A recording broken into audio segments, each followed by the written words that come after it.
sun making a little bit of an appearance. Michigan and Lake, and we got some warmer temperatures out there later today as well. 50s today, but a big 66 at least on Saturday. A whopping 66. It's going to feel like 80 after what we've been through. That is it for us here on Today Chicago. Today Chicago Now is coming up right now.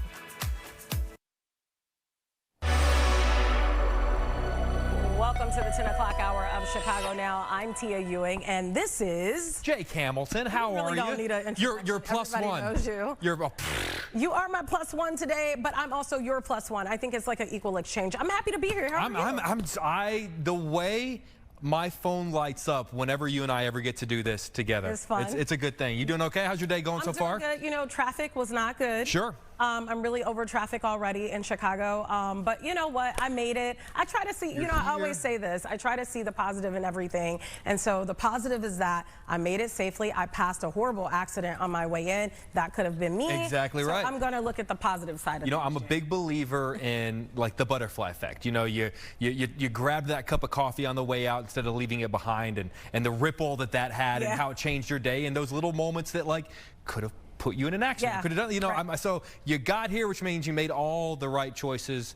You're here, you're safe. We're on television. Good. We have the dream job. We do. We're doing okay. How you feeling? I'm feeling good. You look nice. I like your outfit. Keep going. Yeah, it's like a winter vibe. Yeah, I always sort of say whenever I wear, the jeans and the boots and the jacket with the arm, like, if I ever become like a high school English teacher, this is the look you're gonna get. It's giving me Farmer Wants a Wife, to be honest.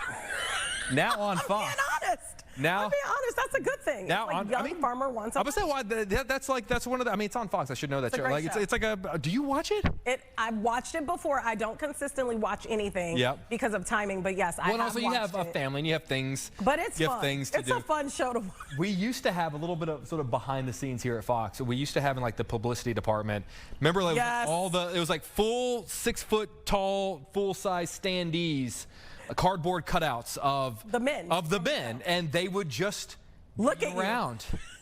They would just kind of like you would turn a corner and there would be this cardboard man just staring at you. Here's what I think is interesting. They're no longer here, which means one of two things: either someone threw them away, or someone took them home, which is scary. So anyone in the building, if you're watching right now and you have them. No shade, just let me know. I'm really curious. Whose house are they in right now? All right, let's talk about what's coming up on the show. A lot of great stuff. A lot of great stuff. Nothing but good stuff here on True. There's a new study from the University of Chicago and other institutions that shows a better way to train AI models. I think a lot of people will be interested in that. Yeah. Because we're in the world already. I mean, it's AI is one of those things that, we talk a lot about, and it's maybe almost how people felt about the internet at that day and age, or social media, where we're past the point of whether you like it or not. It's here. It's nothing here, you can do about it. And it's going to have an impact on our lives. Sure. So I feel like we're kind of in that place where you either accept it and get on board, or be left behind. Exactly. Okay, and then we're also learning more about, I love this. I love to hear young people doing good in our community. This is a special project from JCC Chicago and the YMCA of Metropolitan Chicago, and some teens are spreading hope in their communities. We're going to talk to them, but first we're talking with a local doctor, and this is really frightening, so we do hope that you really listen in and hone in on what this doctor has to say. There's a concerning trend for lung cancer patients, and we're finding out why more healthy young women are actually being diagnosed. This is scary stuff to talk about, Jay. Yeah, because, I feel like, growing up, you have this perception, particularly when it comes to lung cancer. Well, if I exercise, if I eat well, if I don't smoke, then I'm fine. And I think it's important to remember that it can happen to, there are statistics and there are numbers and there are things you can do to sort of curb the chances one way or the other, but no one's zero. Yeah, is exempt from this. Yeah. We want to bring in Dr. Juanita Mora of the American Lung Association. Dr. Juanita, we've had you on the show before. We always appreciate your insight. Good morning to you, and thank you so much for being with us. Good morning. To discuss such an important topic. So glad that I'm able to be here today. Now, when did this trend start to show that this is going in the wrong direction?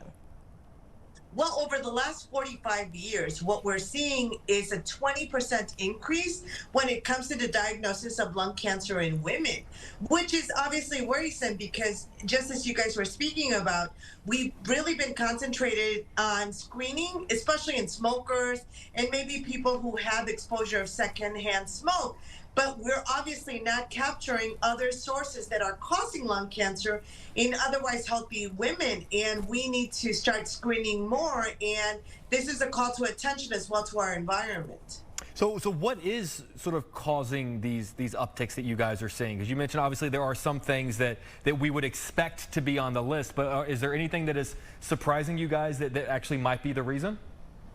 Well, definitely when we talk in non-smokers specifically and the rate of lung cancer in women, we're looking that there's big environmental factors that are contributing to the development of lung cancer. So one is air pollution. So obviously long-term complications of particle pollution, especially when we're thinking people who live, especially like us in Chicago, where we might have high concentrations of particle pollution. We were the most polluted city in the world during Lollapalooza, if you guys remember, from the Canadian wildfire smoke. So all this is contributing. The other thing is asbestos exposure, which we don't think a lot about. And then radon exposure in our homes. It's a colorless, odorless gas that comes in through seeps of walls. And it is actually the #1 cause of lung cancer in people who have no smoking history. So this is why it's important to screen our homes for radon exposure. It's important that we look at the metrics around our area and our zip codes when it comes to pollutants. And obviously, we have to make sure that we're doing everything we can to protect our lung health. And obviously, it also calls our attentions as doctors on things that we should be doing to maybe screen people who are non-smokers to early catch this lung cancer as well, too. You know, when you mention that radon, the first thing I think of is, you know, typically when you buy a home, they test for radon.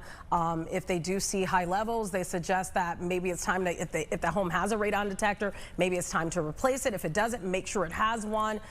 Do you suggest people wearing masks? Because, you know, you do see people out and about, especially in a lot of metropolitan areas. During COVID, we saw more people wearing masks, but there are still people out there wearing masks. And I think in part, this is why. Do you suggest that as an option for people to mask up? Oh, absolutely, especially in times when our air pollution is really awful. Obviously, we can monitor through State of the Air, and on the American Lung Association website, lung.org, you can type in your zip code and look at exactly what the pollutants that are high, especially for people with underlying lung disease, such as asthma, COPD, or emphysema, or anything that makes them obviously more apt to having complications of the air pollution in their lungs and long-term particle pollution complications. It's important that we do use masks, especially in kids and adults. Kids because their lungs are still developing, and in adults because they might have underlying factors that might put them at risk for more complications. Doctor, you know, one of the things we're talking about is more healthy young women being diagnosed with lung cancer. Is there a reason it's more women over men? We definitely think there's also genetic mutations. So that's more to come on that, but we definitely believe that women are more apt and that we're seeing more cases now because there's genetic mutations that are happening specifically in women. And what's being studied right now is the hormonal factors that might be in effect, especially in women who've had children. There's also what runs in families as well too, and then areas of living that might be contributing to certain genetic mutations. So very interesting where science is leading us. Well, Dr. Juanita Mora, we don't want you to leave. We have definitely more questions we want to delve into with you. We do need to take a quick break, and we'll be right back. Stay right there. Sounds great.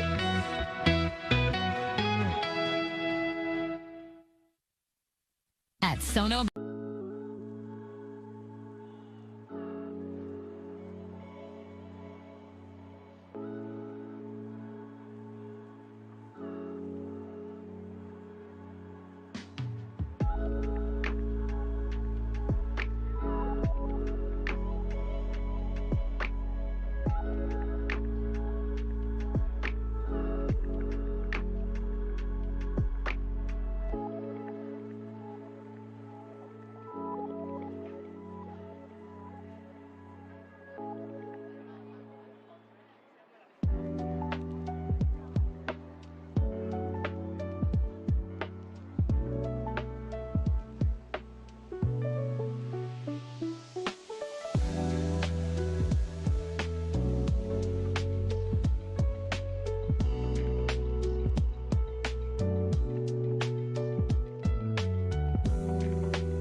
Welcome back to Chicago Now. We're talking with Dr. Juanita Mora of the American Lung Association. A really kind of a scary, shocking topic, but it's something that's really important to talk about, the fact that more young, healthy women are being diagnosed with lung cancer. Doctor, you mentioned, before the break, a term that kind of perked me up a little bit because it made me wonder, what are you talking about? You mentioned the term genetic mutations. And I'm just sort of curious, and that playing a factor in terms of sort of this uptick that we're seeing. And I'm just sort of curious what exactly you mean by that. Well, one thing that we're learning, and only 17 states out of the 50 states that we have in the United States have what cover under insurance biomarkers that are necessary for diagnosing lung cancer, the type of lung cancer that's most probable. Well, what we're learning through biomarkers, or these markers in the blood, is that there's certain actual genetic mutations that women with lung cancer who are being diagnosed with lung cancer are more actually able to be seen. And so it's kind of important because it tells us, one, what type of cancer it is, and two, maybe what medications would be most appropriate for them as well too. So what we're learning is it's kind of a lock and a key. So if you find out what your genetic mutation, yes, it might make them more apt to have lung cancer, but it might also give us the unlocking power to give them the right medication as well too, to be treated earlier and higher survival. So it's all a win-win situation, and that's one thing that we are working really hard with at the American Lung Association with Congress, is to try to get it covered in every state so we can get genetic mutations as well as biomarkers for lung cancer covered by medical insurance. You mentioned 17 out of the 50 states. Is Illinois one of those states? It is. Okay. Well, that's a positive thing. Okay, that's a win-win, yes. Yeah, that is. In terms of symptoms, right? Because if you're younger, you may think, I'm just going through a little rough spot because of the wet, especially now. Sure. With the weather, you may think, I just have a cold. Maybe this is a persistent cold or something like that. What are the symptoms that people need to look out for, specifically since we're talking about young women in this case? Sure, a lot of them are, because it's obviously in the lungs, they're going to present with a lot of respiratory symptoms. So new onset, for example, shortness of breath or wheezing. Suddenly they're having a hard time climbing stairs when they're healthy and young and they exercise all the time. Suddenly they become more fatigued, or they develop this chronic cough that won't go away. They have a history of recurrent pneumonia, and they start maybe spitting up a little bit of blood, weight loss that sometimes occurs as well too. These are all symptoms that we have to monitor for, and that you should talk to your doctor, because the screening test is easy to do, which is basically a CAT scan of the chest, and you don't even need radiation, and it captures 90% of lung cancer in the lungs. And so currently our screening guidelines are more for people who have smoked for a long time, maybe who have been exposed to smoke secondhand, but we really have not developed a good screening test for people like healthy women who might start presenting with symptoms, and how to capture them earlier. I hate to admit this. I am one of those people where it takes a lot for me to go to the doctor. My arm would basically have to be dangling off for me to go, yeah, I should probably go get this looked at. I'm not gonna, if I'm coughing up blood, then yes, that's me going, all right, sure, I need to go to the doctor. But are there symptoms that maybe, especially with this time of the year, we're all getting sick, are there symptoms that maybe are glossed over too much, that maybe people have and they think it's something else, and maybe we just need to be aware of if they do impact us in some way?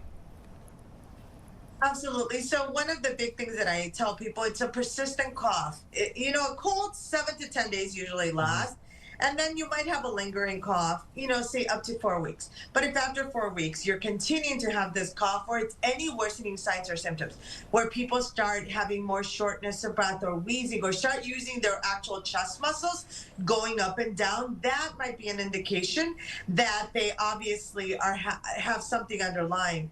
Or a history of recurrent pneumonia. I saw a patient, an actual mid-40s woman who had 7 episodes of pneumonia in the last 12 months. Red flag, right? Wow. I mean, that means people were missing something, but she kept going to the ER, and they're like, here's some antibiotics, you'll be fine. And then someone finally said, wait a second, 7 pneumonias in a year, not normal. When it comes to treatment, you know, we hear a lot of times when it comes to like breast cancer, for example, catch it early, your survival rate is higher. Is that kind of the same thing when it comes to lung cancer? Absolutely. So the 5-year survival is going to be highest, obviously, if we catch it early, stage 1, because then it's just resection. And then lymph nodes are tested to make sure chemo or radiation are not needed. So we want to make sure to capture it at an early stage. That's why we do so many campaigns and so forth, and so much raising money to continue clinical studies. And it's also encouraging all our viewers today that, you know, obviously participate in the clinical study, because it allows us for development of new medications.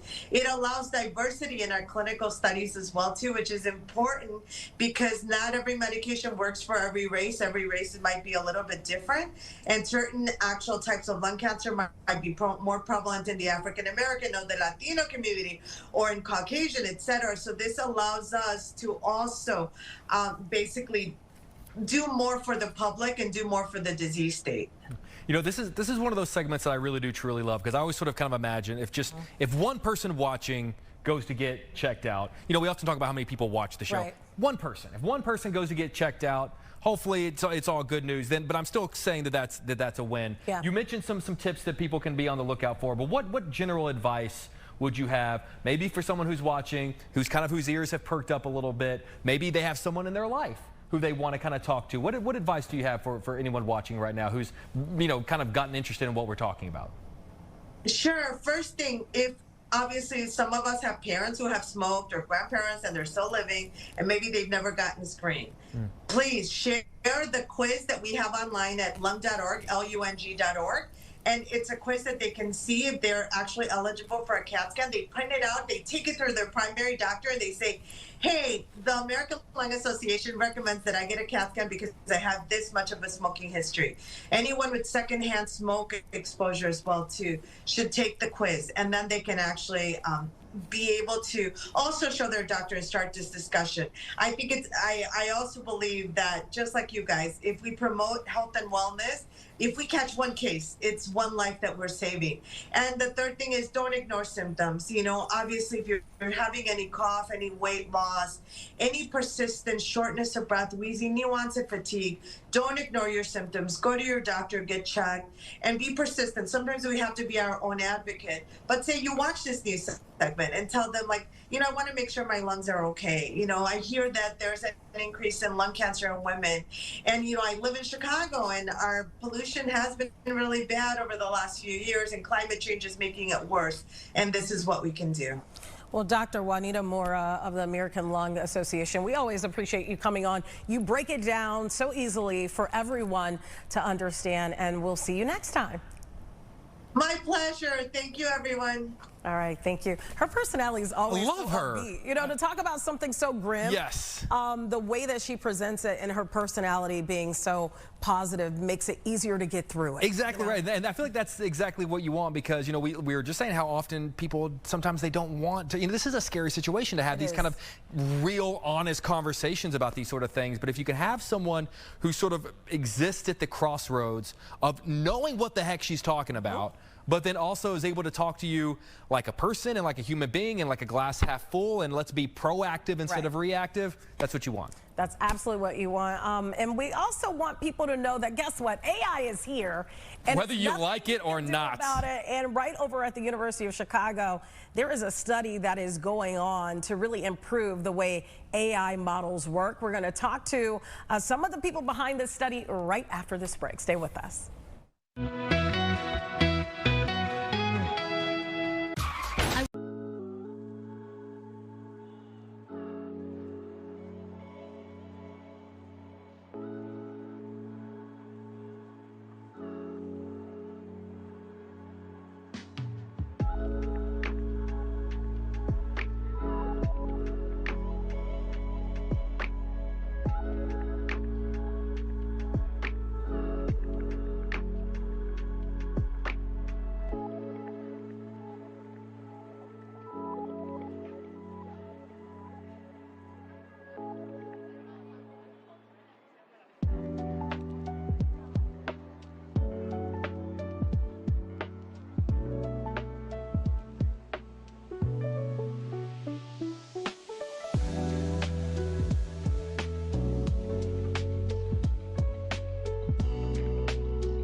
back. 1020 Chicago Now. We were just talking about this.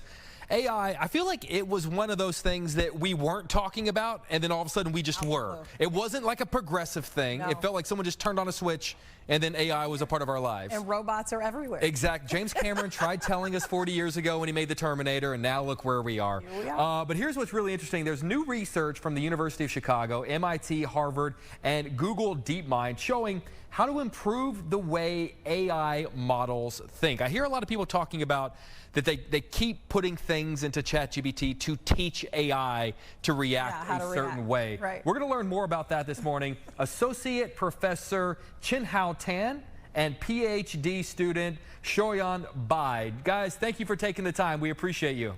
Guy and girl. Thank you so much. Yeah. So I'm sort of curious, for people who are maybe still unfamiliar with what it means to teach AI something, to sort of change how it thinks. Can you sort of break down what those terms mean exactly in regards to AI?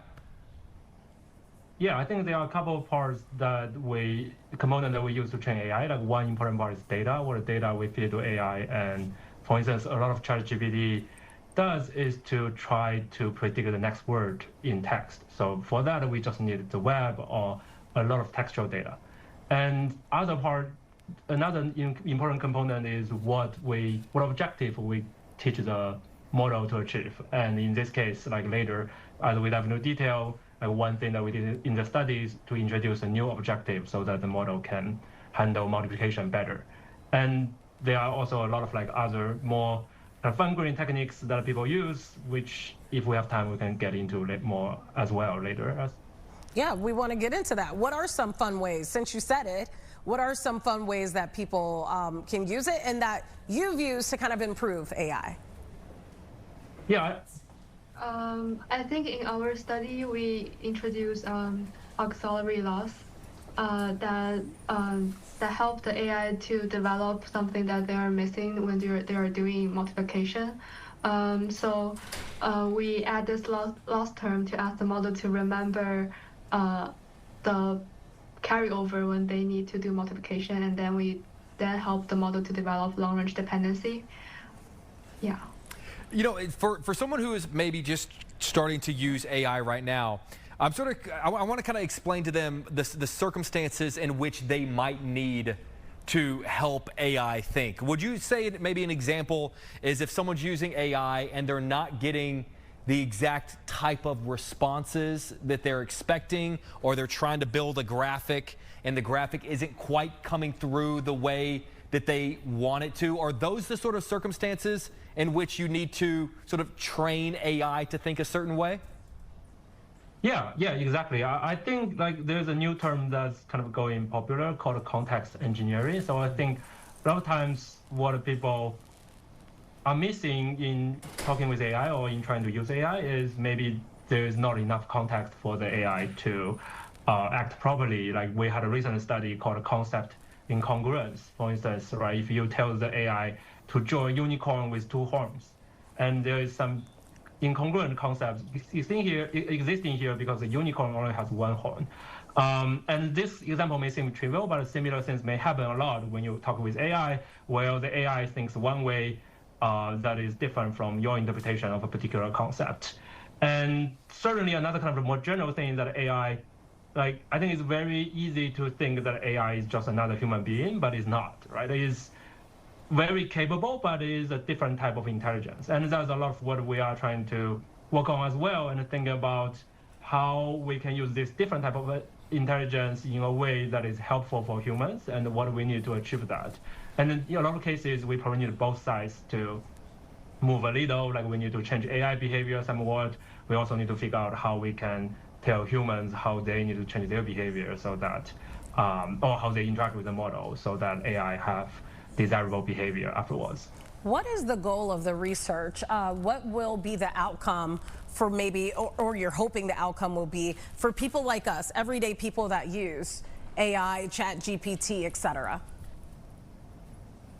I think my research goal is to build like trustworthy and transparent AI that by connecting the internal mechanism of the AI and the observable behaviors, More generally, I want to build trust between human and AI, like making people trust the reasoning process of the AI, making people trust the decision of AI in more high stakes areas.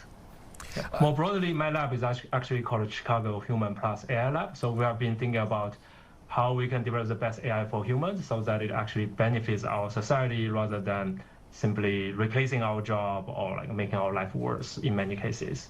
It's such a fascinating topic, and I feel like once we pull on that thread, that we've got so many more questions. We got enough questions that we're going to go to break and come back and keep talking with you guys. So don't go anywhere. We're going to keep this conversation going. Chicago Now. I'll be right back.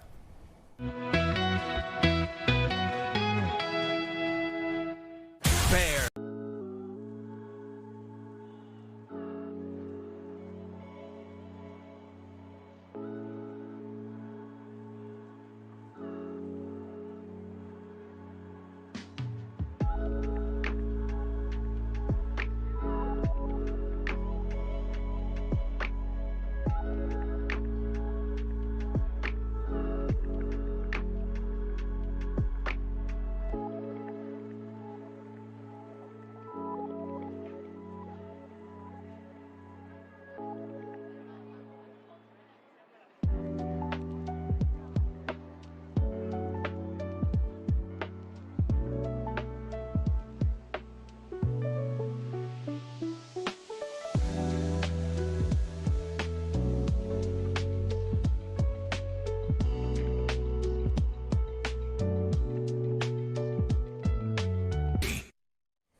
Welcome back to Chicago Now, 10:26, almost 10:27 on this hump day. We are talking about all things improving AI, and joining us again, Associate Professor Chin-Hao Tan and also PhD student Xiaoyan Bai from the University of Chicago. First of all, again, thank you so much for being with us. We do want to continue this conversation and talk about more about AI and the capability of what it's doing. What more can you do or can be done to properly train AI for some of the simple tasks that we ask AI to do? Yeah, I think, I guess if we are talking about researchers, I think there are a lot of things we can do.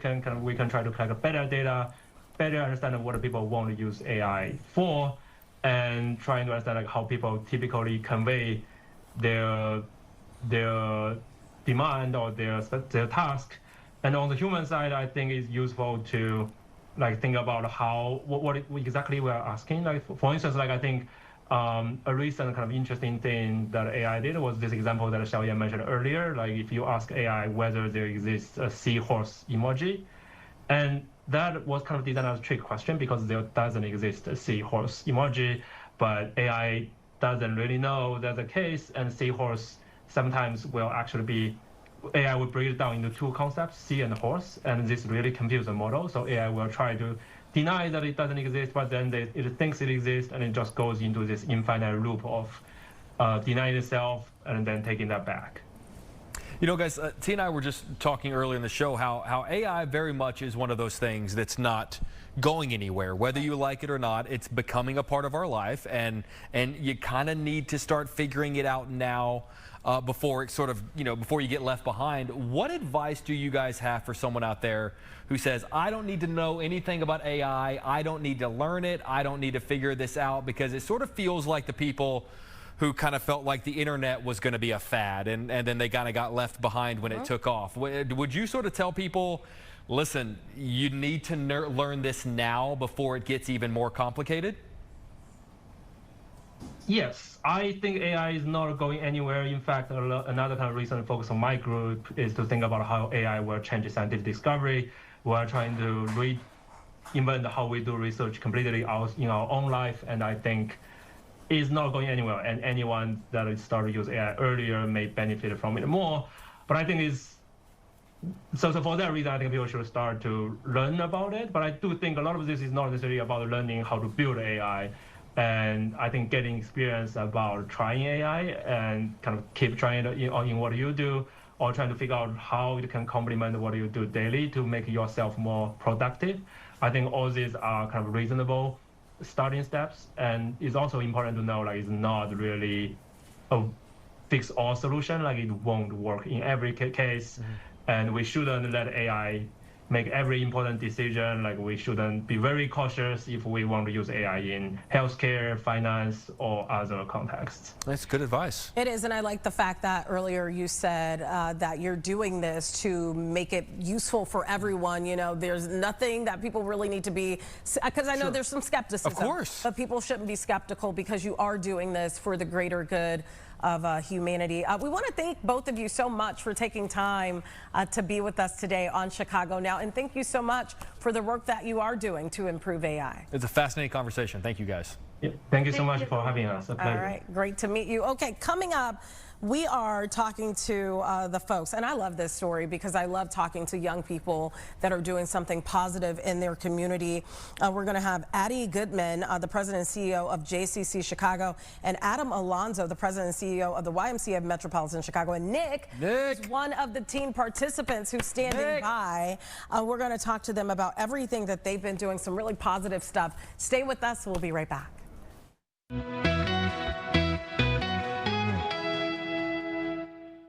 It's Darvin.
To Chicago Live. This is such an important conversation that we're about to have right now with three amazing people doing amazing things within Chicagoland. The JCC Chicago and the YMCA of Metropolitan Chicago are working together on a really special project called Picturing Hope, and we're taking a deeper dive into what this really means. We have Addie Goodman, the president and CEO of JCC Chicago, and a representative from the YMCA of Metropolitan Chicago, Tara Brown, and we have Nick, who is one of the teen participants. Thank all three of you for being here. Thank you for having us. Let's talk about this. What is this project? What are teens doing? And really, what is the goal behind all of this? So I'm happy to begin. Growing Hope is a project of JCC Chicago. We're the largest Jewish community center in North America, and we take our responsibility seriously to set the tone for our community and our movement to make the world a better place. Growing Hope is about bridge building, bringing people together, really instilling, especially in our young people, core values of kindness, understanding, humanity. And when we were looking for partners, the YMCA was a natural choice. We're both big organizations, community centers here in Chicago, serving different populations, but really focused on young people. So we're coming together with this beautiful new project called Picturing Hope. So Tara, I want you to give your title because we didn't say it, but you work with the YMCA of Metropolitan Chicago. What's your role in all of this? Sure. My name is Tara Brown. Again, I'm the Executive Director of Teen Programming at the YMCA. So with this relationship, the youth in my programs were a part of it with the JCC. So Nick, I see you over there. You're looking a little nervous. Don't be, because this is an easy peasy conversation to have. Tell us, what did you do to be a part of Picturing Hope, and what was your role in all of this? Well, really, I was just part of the program, and then we got to go on these field trips to multiple places, and then yeah, I just took pictures. So you took pictures. Tell us about you. How old are you? Where are you from in Chicago? My name's Nick. I'm 17. You had to think about your age, huh? And I from Pilsen. So being that you got to take these pictures, was this something you were already into? Were you one of those young people that like to pick up the camera anyway, the cell phone, and take pictures? At first, not really, but then I got more into it when we started doing it, so that was nice. What was different about this particular project and taking pictures versus, you know, a lot of young people, we get on, well, I can't say I'm young, but a lot of young people get on Instagram and TikTok and, you know, social media platforms like that and post all the time. What made this different for you? Well, we got to go to places that I've never been to personally. Give me some examples. The Art Institute, that one was really good. The Wonder Museum. Where else did we go? Chicago History Museum. Chicago History Museum. Lincoln Park Zoo. Lincoln Park Zoo. So those are pretty cool. How was that for you? Because I think sometimes living as a person who grew up and was raised in Chicago as well, I think sometimes people think that, oh, well, you live in Chicago. Of course you've been to said place. But some of us, like for me, growing up in the inner city, there were plenty of places that I never got the opportunity to go to until I was much older. What was that experience like for you, being able to see places in your community that maybe you hadn't had exposure to previously? It was really nice because the art pieces, like from the Art Institute, it was really, really nice there. So I really enjoyed that, and it was different, and I enjoyed it. So. Well, we do want to continue this conversation and keep talking about picturing hope. Of course, we do have to take a quick break. Stay with us. Don't turn the channel. We'll be right back.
Welcome back to Chicago Now. We're talking about picturing hope, and we were just talking about this was a pilot program, but you're not done. Oh my gosh, we are far from done. This is our partnership with YMCA, actually goes back to summer before last when we announced our partnership on the Growing Hope concert stage. It's an annual event we host in partnership with Chicago Cubs. We held hands on the stage and announced that we are coming together for good. This is our first teen cohort program with the YMCA. We do a lot of the same stuff in the community working with kids, so there's a lot of synergies. Our second cohort program is going to come up in the spring, and some of our photography participants in the first round will be there to mentor, because it's, yes, about taking beautiful photos and learning those skills, but it's also about your own identity and finding hope in the world around us, which we certainly all could use right now. Yeah, we definitely can. I say that every single day that I sit in the seat, that we need more hope. How many students participated? And then how many students will you have the next go round? So this cohort, there were 15 students that participated, and we're looking to duplicate that number for the next cohort using our the pilot participants as mentors. Why do you think this program is so important to have, not just right now, but just for young people? Because we heard from Nick, who said in his case there were places right in his own backyard that he never got the chance to go to. Why do you think it's important to keep this program going? You know, our funder for the program is the Vivo Foundation, and in working with them, and they funded JCC and they fund the YMCA and other spaces, but they had actually built a pilot between Highland Park teens and Southside teens to bring them together to talk about gun violence. Some incidents over the past couple of years in Highland Park brought that topic to the forefront, and those teens found themselves with a lot to talk about. And I think similarly, we're looking to bring our young people together at the JCC. Our young people are facing a variety of adversity. The YMCA teens are facing a variety of adversity. But when you come together and you skin it with positivity and kindness and hope, we can see it resonates with our young people, it resonates with our communities, and again, we're really trying to set the stage for making the world a better place. We talk about the JCC ChicagoNOW, which means repairing the world, but we're shifting that to let's re-inspire our world. Let's really turn the corner and give all of our people something to hope for and be part of that hope. I keep looking over here because I'm looking at these pictures. They are absolutely amazing. I mean, really, they look better than some photographers that I know, to be honest with you, not to, you know, diss anybody out there that's watching. There's Nick's. Those are Nick's. Nick, look at that. That's fascinating. Yeah. Wow, what is that like for you, Nick, to see your work plastered up, put up like that? It's now on a national TV. What is it like to see your work go from concept to actual reality? It's nice because people get to see a view of what I liked and took a picture of, so that's nice. What would you say was the most rewarding part of this experience for you? And maybe somebody out there will see this and maybe they have the opportunity to be a part of it and maybe they're a little apprehensive. What would you say would be the most rewarding part of being part of Picturing Hope? Getting to spend time with people and getting to see new stuff, really, so that was nice. This is just a random question. So was this like an after school thing? Was this on the weekend? Was this in your spare time? When did you do this? This was on the weekends. Oh, so you spent your weekend doing this? Yeah. So that means you had to be invested, because most teens want to sleep on the weekend, you know, they want to play video games, so that meant some commitment from you as well. Yeah. What did some of the other participants that were alongside you, what were they saying about the program? They liked it also because they've never really been to places also, so it was nice. I'm happy that you got to get out and do some of that. Is there a way that if people are watching right now, maybe there's a parent and they're like, you know, I would want my kid to participate in this. Do you have to be at a certain YMCA within Chicago, or do you travel to this location? How does that work? So it's any teen in our YMCA footprint, right? So they are more than welcome to join and be a part of this with the YMCA. And same with JCC. Any teen, really any teen is welcome to participate. And the JCCChicago.org website, we have a whole section for Growing Hope. This is there, and there are a lot of ways to be involved in growing hope in our community. Picturing Hope is a pilot program and a cohort for teens, but there are a lot of ways that people can get involved in building hope for the city of Chicago. We need it, and I appreciate the work that you're both doing. Nick, I'm happy that you participated. I know you told me you want to do sports, but if you ask me, you didn't. But if you did, I think you would have a great career, you know, in photography too. So don't count it out. I know sometimes young people don't want to take advice from the old people, but don't count it out. Your work is really good. So congratulations to you as well. Thank you all for coming on the show today. Thank you. All right, well, stay with us right here on Chicago Now. We're going to talk about some trending topics right after this break.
All right, welcome back to Chicago. Brookfield Zoo, the bald eagles. Have you seen these bald eagles? I haven't. You know, I've been out to Brookfield Zoo many times. I'm always kind of in awe of not just the animals they have there, but the environment in which they're in, you know? Yeah. And sometimes you kind of forget that you're in a zoo. You're just sort of walking around and it feels kind of like you're one with it. Now, that being said, when you see the lions, I am perfectly fine with that glass wall being between the two. But apparently they've got some bald eagles out there. They do, and apparently we did a flyover to Brookfield Zoo. We want you to check it out. You can't get more patriotic than the bald eagle here at Brookfield Zoo, Chicago. We are here with President and CEO Dr. Mike to learn all about it. We're also celebrating Native American Heritage Month at the zoo. And we're going to talk a little bit more about that with the bald eagle in just a second. That's right. So our national bird and just an incredible success story from conservation. So this is a species that we almost lost. We were down to 400 pairs of breeding bald eagles in the United States, and today have recovered that population up to over 70,000 pairs. They're back in these areas. You can see them wild. We have seen them, you know, wild bald eagles through the zoo here. So just really wonderful to see this species recovered. Now these this pair was injured, and that's how they ended up at the zoo. That's right. So most of the bald eagles that you see in zoos today were rehab birds. Both of ours had wing injuries. They were not able to be released back into the wild, and so we're able to provide a forever home here at the zoo, and they both are doing great. Now I hear they call them bald eagles. Obviously they're not bald, but they have white feathers that maybe look like they don't have anything on the top of their heads. So when you see them up in a tree or off in the distance, that white head kind of makes them look like they've lost the feathers. That's not something that you see in a bald eagle until they're a few years old. So when they're young, you actually see them with that dark plumage or dark feathers on their whole body, similar to a golden eagle that has that dark coloration through all of their feathers. And then as they mature, they have that white head come into play. Very sacred to the Native American community. Correct. And anytime these birds lose their feathers, you are able to contribute. That's right. So they're protected under a number of different federal laws and close partnership programs with United States Fish and Wildlife Service and the National Bald Eagle Feather Repository. So any feathers that are dropped by our birds are shipped off to that repository, and that's accessible to Native Americans for cultural purposes to be able to access those feathers. Now, are they out all year round? They are, yeah. Okay. So they tolerate the coldest weather that Chicago can throw at them, and really, we see northern range of bald eagles all the way up to basically the end of the tree line in Alaska and northern Canada. Well, come see them here at Brookfield Zoo, Chicago. Yeah. It's so, I mean, Natalie does such a good job with those Brookfield packages. She goes out there a lot and does stuff with them, and it's always, I mean, just those shots that we had of the eagles. There was one, we thought it was a statue at first until it moved its head. And I think people forget this, but just a reminder that both zoos, Lincoln Park Zoo and also Brookfield Zoo, they have the holiday lights, right, when they light up the zoo. So great. And I'm sure that, I haven't looked at the dates, but I'm sure if it hasn't started, it's going to start. So go check it out. It is absolutely amazing, and your kids will love it. Stay with us. We do have some trending topics to talk about, including maybe sometimes you go to the stores and you don't want to hear from anybody, you just want to get in, get out. Well, there's one big box store that has a new policy that requires their workers to have somewhat of a conversation with you. We'll explain Nobody it wants this. right after this break. Stay with us.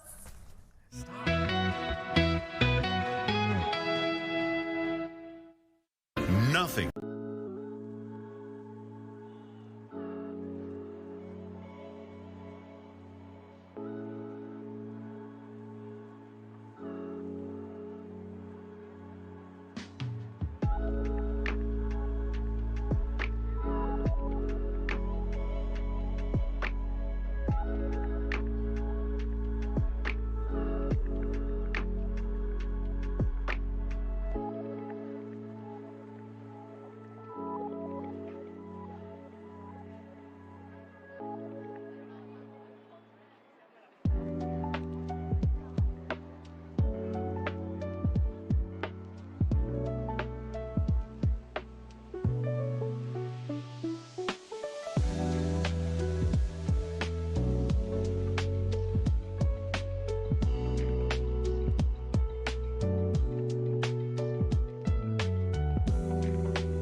Welcome back to Chicago Now, almost 11 o'clock. But before we go, we got to talk about some trending topics. I am here with the one and only amazingness known as Jake Hamilton. I got to ask you, because you cover a lot of big films, big shows that come into town that are on all the popular channels. What is typically, who, when you think of a villain, comes to mind right away from like a movie or a show? Hannibal Lecter, Darth Vader. And why? Why would they be considered to be the villains? Because they're unsettling in what they don't say. To me, villainous action is easy. Anyone can go out and do something scary, but when you can stand there and do nothing and say nothing and sometimes maybe just breathe, like Anthony Hopkins staring through the glass, he doesn't have to say a word. It scares you. You hear Darth Vader. I breathe like that in real life. It's, to me, that is, you dude, come on. That's how I snore. I do that after I like run a mile. But yeah, to me, a true villain is someone that doesn't have to do a damn thing and they're scary. Okay, so get this. There are careers apparently that are considered to be unfairly villainized, and we have a list of the top 10. People on the internet have come up with this list. I want to know what you think about it. So number 10 would be the people that work in human resources. And, you know, the only thing, I was trying to think about pop culture where this would have happened. The only thing I can think of is, did you ever watch The Office? I did, yes. Like Toby. Yes. Michael hated Toby. Yes, And the big thing was because he worked for but the point of that joke was that there was nothing wrong with Toby. Toby was a perfectly fine, if dweeby guy. Right. But that Michael was just being unfair. So that's, I don't know, I'm looking through some of these. I get human resources because you think like, oh, are you talking to me with a hidden agenda? Is there more to it than, you know, you just stopping me and having conversation? I get why people would be adamant about people that work in human resources. The next one is physical laborers. I don't get that. I don't get that either. I've always kind of felt like, you know, physical laborers, you know, particularly in pop culture, were represented in a positive light, you know, salt of the earth, you know, true, real, genuine people. I don't necessarily think of them as villainized. I don't either. In a certain way. What do you and also, too, reach out to us on social media if we're missing some people pop culture references. You know. What about sanitation workers? Again, same thing. I don't get that one either. I feel like that's always kind of been a job that most people sort of look at with like, hey, like, you know, we need this job. We need the people that do this. Unless you're talking about like the people that cut off your electricity, or like, I mean, I'm looking at the other side. Yeah. Or your water or something like that. I guess I can understand that. Yeah. Tax collectors, I get. Yeah. But I do have a question. When is the last time, because back in the day, you know, in the books and stuff, it was saying the tax collector came knocking. When is a tax collector show up? I would love to live my entire life and never find out. I haven't found out either, so I love if I didn't hear a knock on the door. Yeah. Now the plastic surgeons, I would think you would celebrate a plastic surgeon. Well, you know, did you ever watch Nip Tuck? Yes, and Botched. I kind of feel like, and again, I'm talking about sort of my pop culture perception of how these characters, I feel like they're always perceived as very cool. Yeah, that's why I'm surprised that it was not villainized. But that's why I like these lists, because like it doesn't mean we have to agree with them. Yeah, that's okay. Number 5, I absolutely don't. Well, I don't agree with.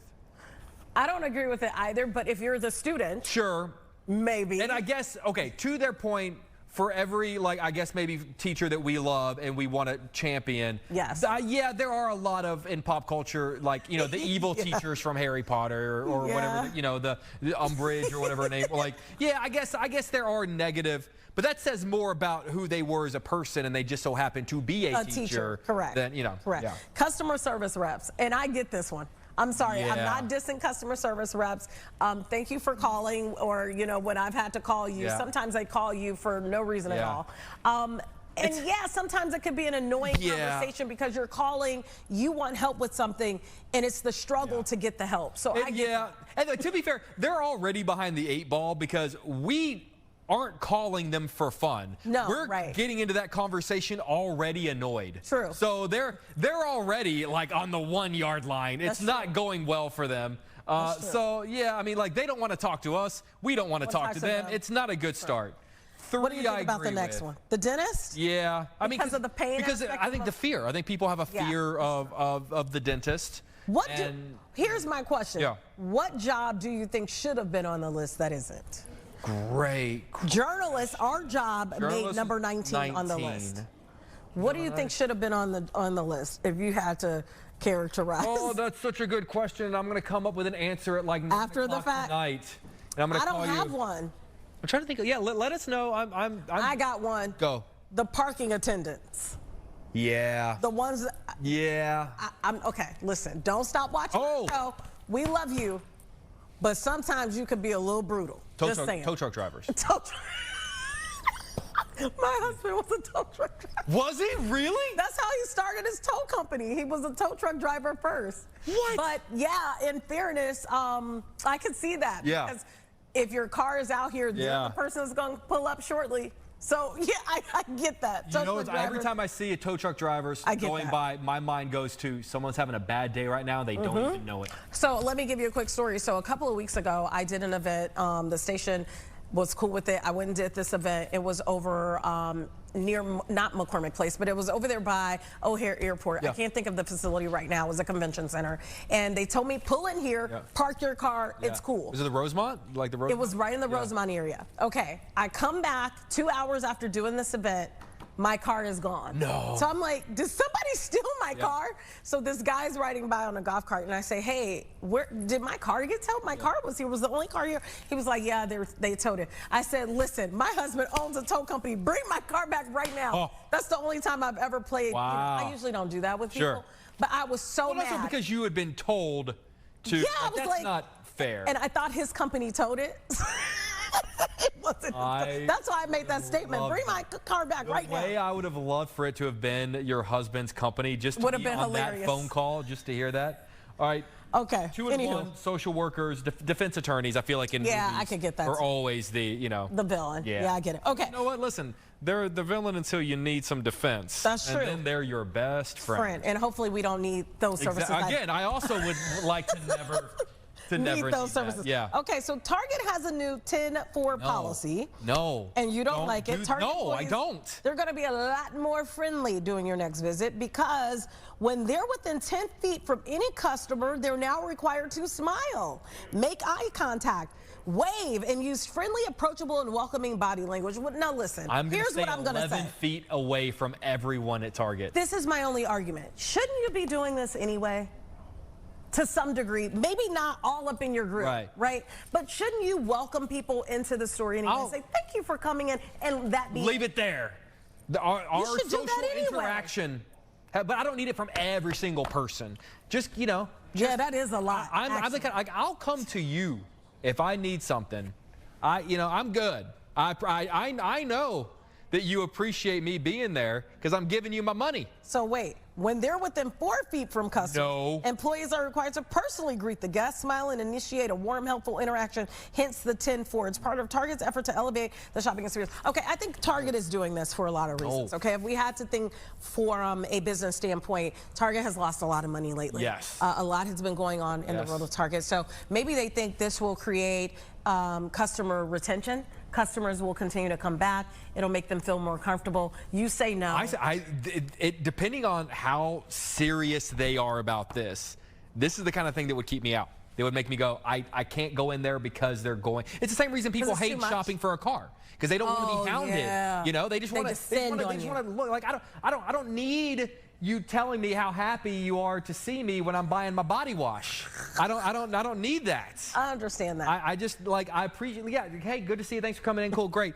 I'll see you on the way out, and let's just leave it there. And because it's the holidays too, that means they're ramping up staffing. So it might be 50 people that say hi and hello to you before you get out of it. Just if you work at Target, just let this be a blanket hello, happy holidays, good to see you, happy to be here, and we're good. So do you think they should do it kind of like they do at Walmart, where it's one person at the front?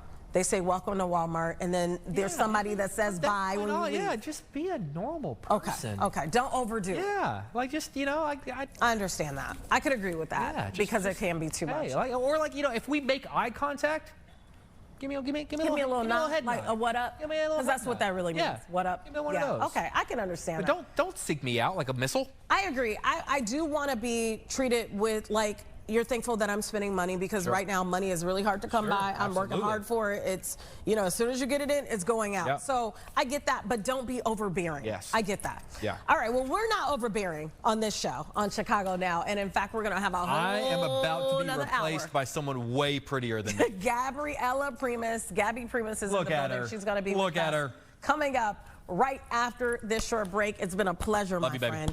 All right, stay with us. We'll see you on the other side.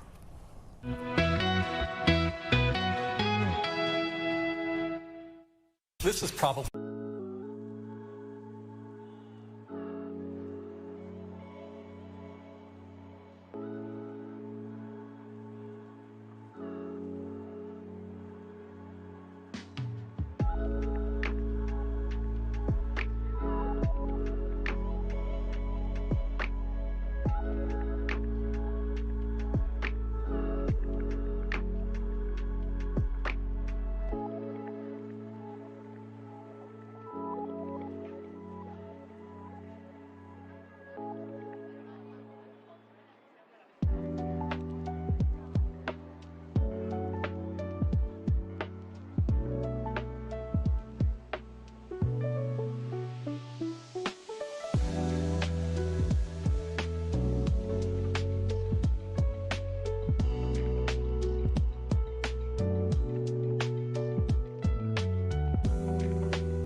back to Chicago Now, the 11 o'clock hour. Sorry, Tia and I were just talking about some fashion stuff. Yes, we were. It's okay. 60 seconds is not enough time.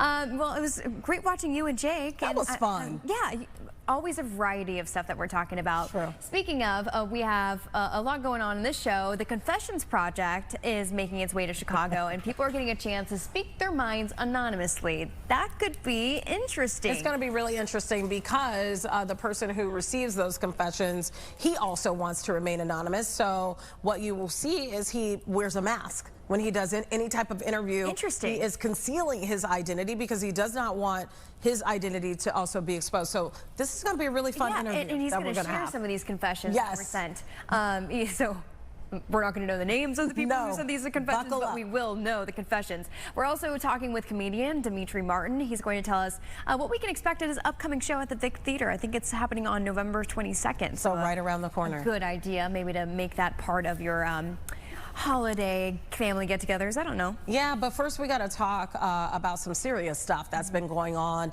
in our community. ICE in our community still, the government shutdown. In fact, the longest government shutdown in history.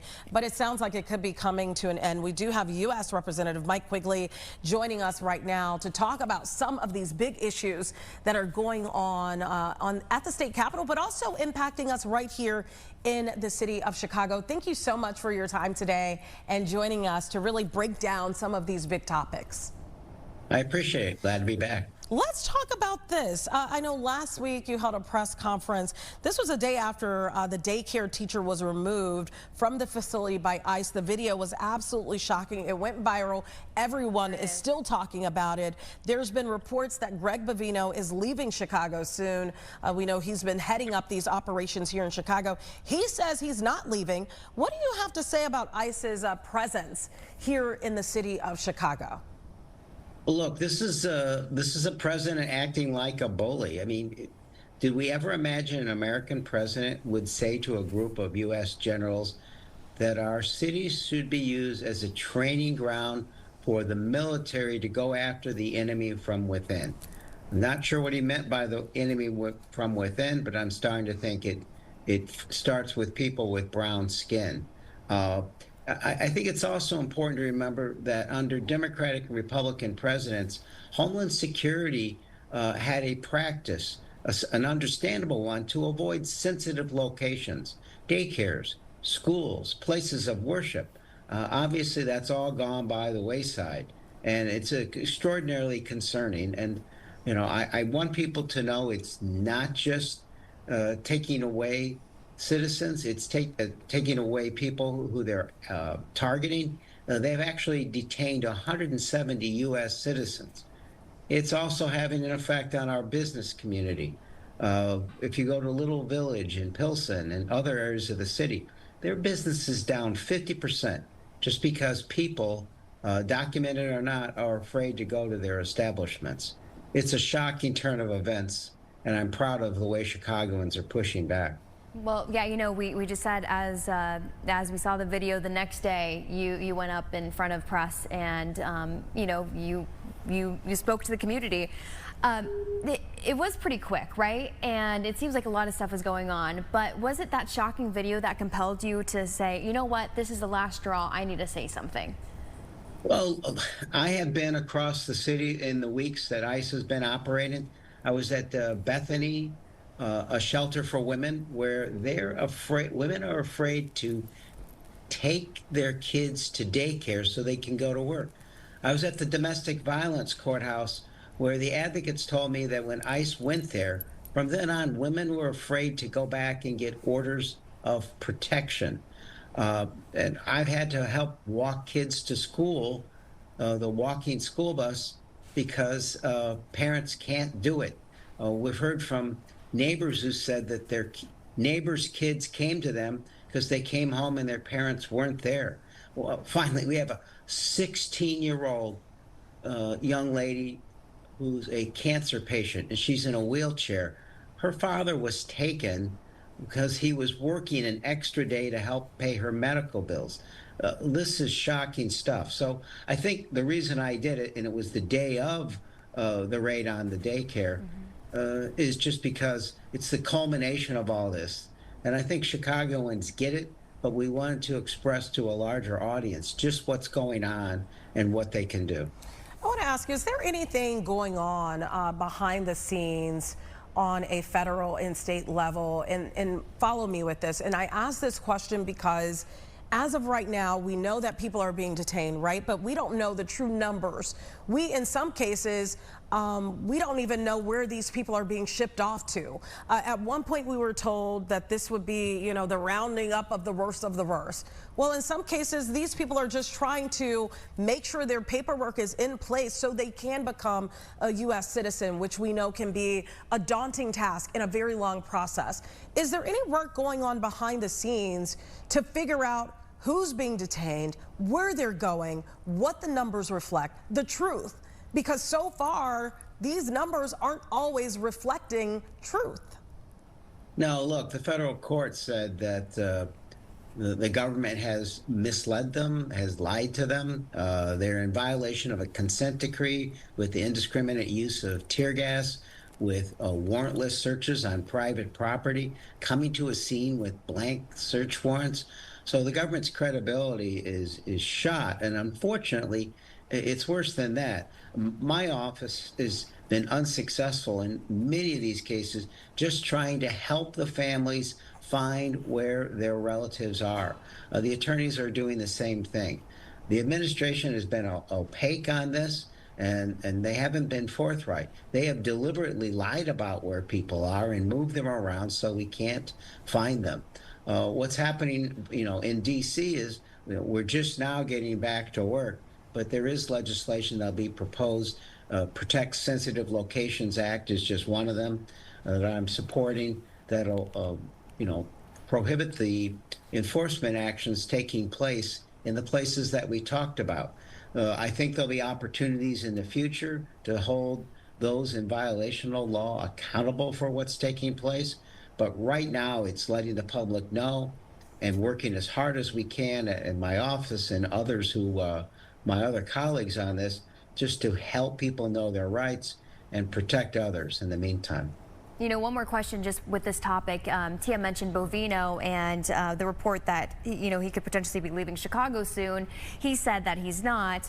I guess, what do you think about the possibility of him leaving? Do you have any response to that? It really would mean that he's probably going somewhere else, right?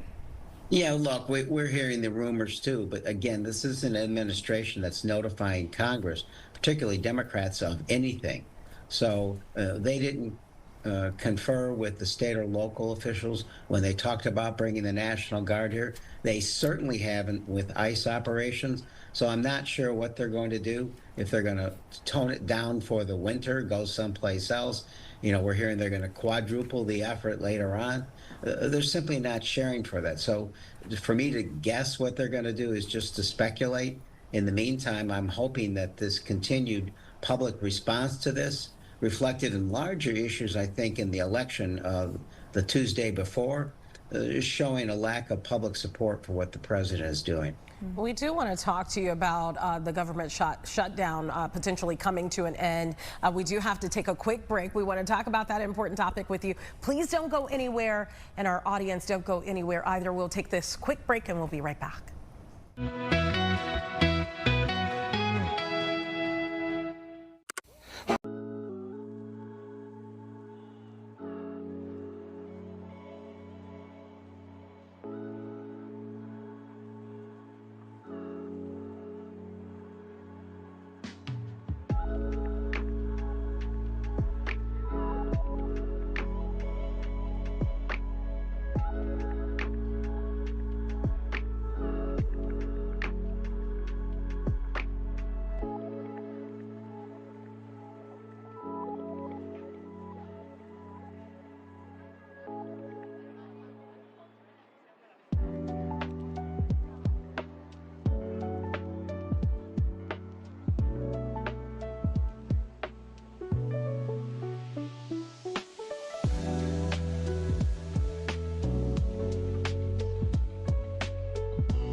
back to Chicago Now. We are talking with U.S. Rep. Mike Quigley, talking about a lot of things going on with our government, impacting us here locally as well, here in the state of Illinois. One of those things that has definitely impacted us, the government shutdown, the longest in history. It sounds like it is coming to an end.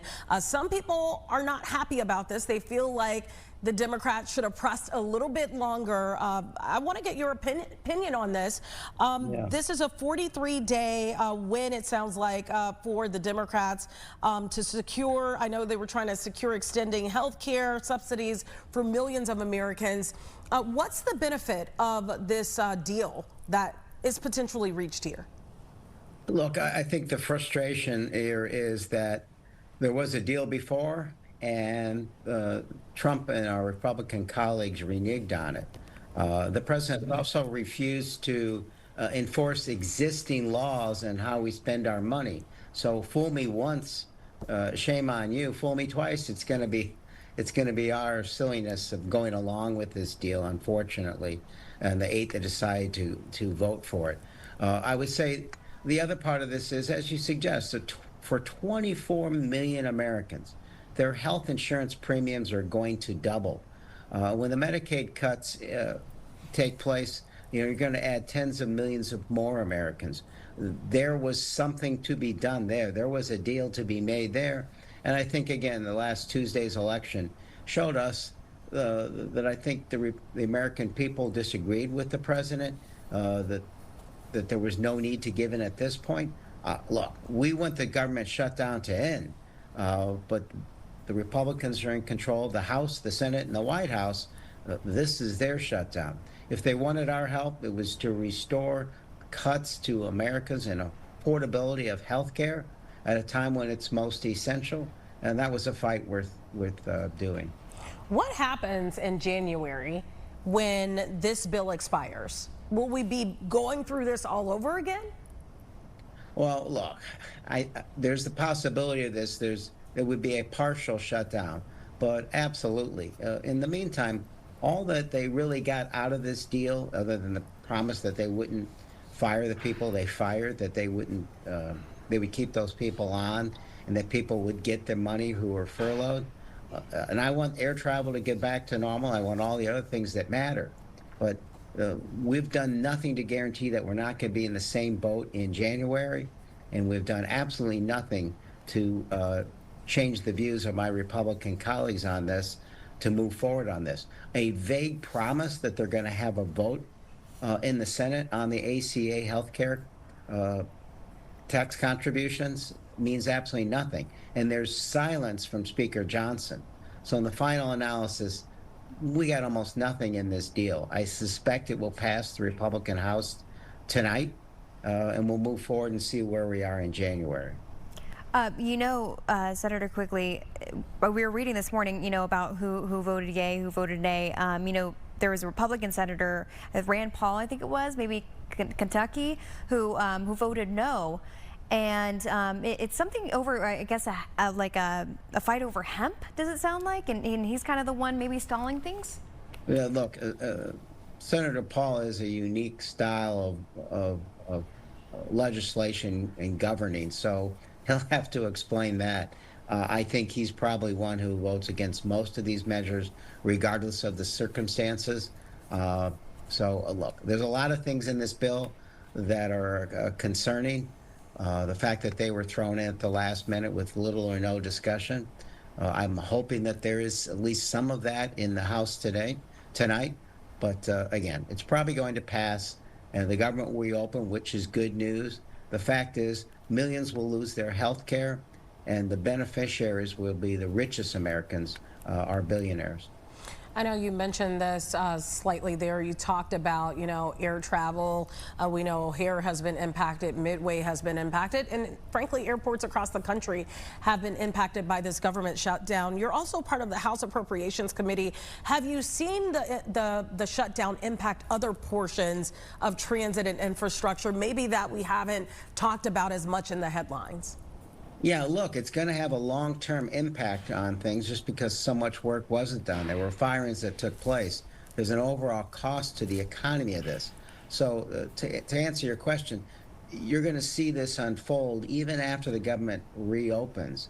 That every shutdown costs more money than it's ever worth. And it's going to have a long-term ripple effect on this, as will the DOGE cuts.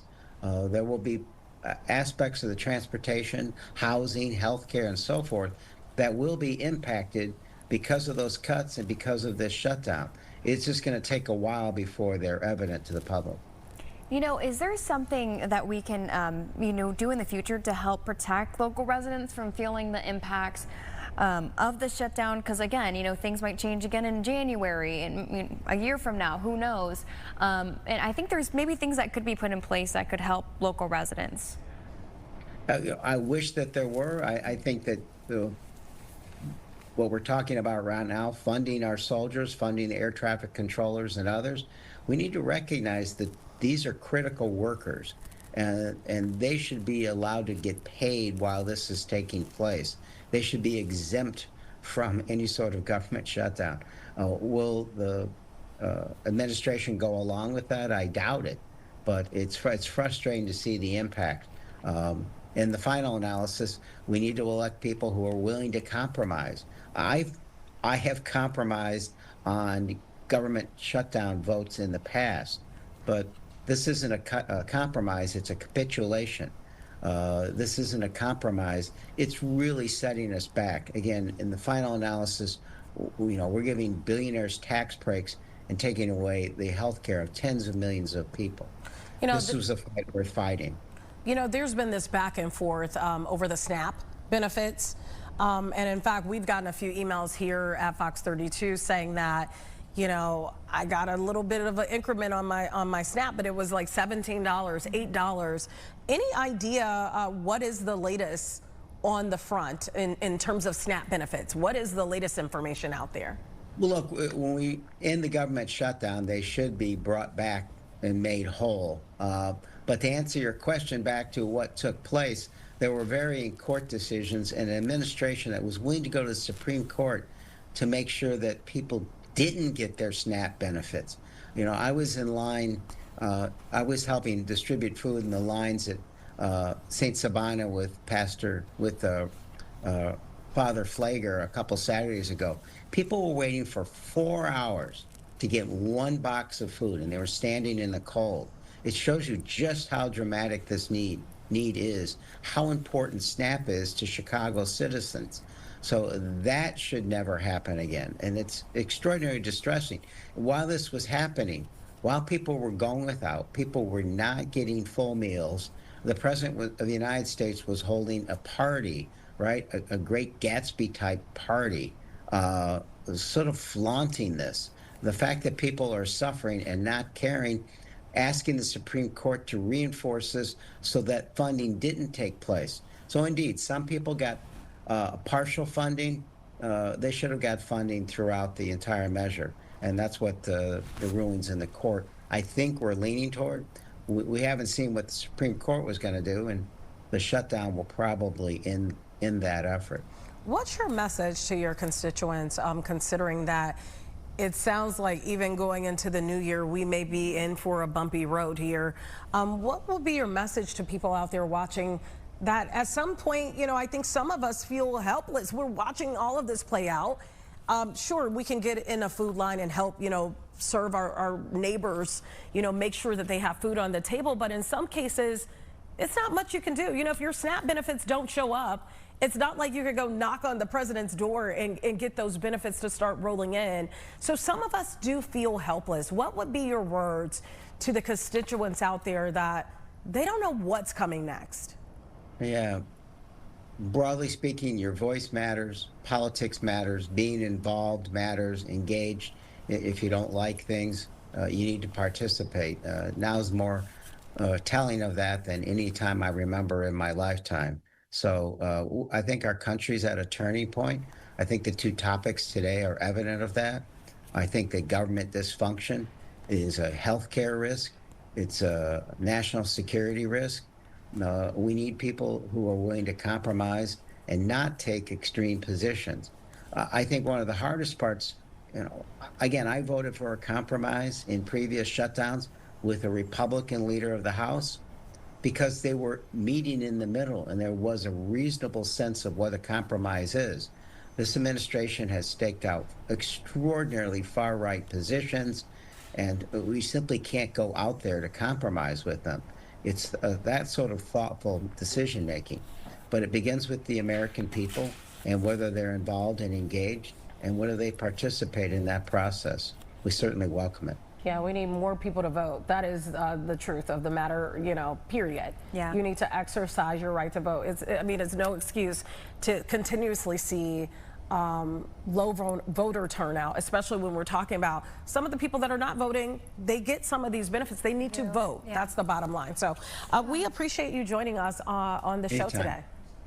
We'll talk soon. Thank you. Yeah. All right. Hopefully something positive the next time that we have that conversation. U.S. Representative Mike Quigley was definitely a pleasure. This morning, speaking of, he said that he was over at St. Sabina a couple weeks ago, and I was at the McDonald's, 79th and King Drive this morning. Giving away the turkeys. Giving away the turkeys for the Black McDonald's Operators Association, and they gave away 600 turkeys, Tia, in under an hour. They said they broke a record this morning. I saw the lines. It was shocking, heartbreaking at the same time. Because we know there are people out there that are going without food. We're talking about Thanksgiving, but there are people going without food as we sit here in these seats right now. So it's a very serious situation, dire need in our community. Okay, so coming up, we are talking with Ernest Smith. He is the creator of the Confessions Project. This is where people can go and give their confessions, no strings attached. Yeah. We're going to talk to him right after this break. Stay with us.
Public art installation has made its way to Chicago, and it's allowing people to get things off their chest, no strings attached, which is nice. We're with Ernest Smith, and he's the creator of the Confessions Project, here in studio to tell us more about it. He's incognito. People at home might be thinking, okay, why does this guy have pretty much like a knitted sock on his head? But why is this? You kind of want to keep yourself under wraps, right? So essentially, this project is all about anonymity. So I wanted to present myself in a way that reflected the project that I'm currently pursuing. So tell us how this works. I have a confession, and what, I just show up and confess it to you? How does it work? So I go around the city of Chicago, and I install my mobile confession booth in different neighborhoods, different parks, and I let people discover it in an authentic way. And then people come up to it, they write down their own confession, something that means something to them in an anonymous way.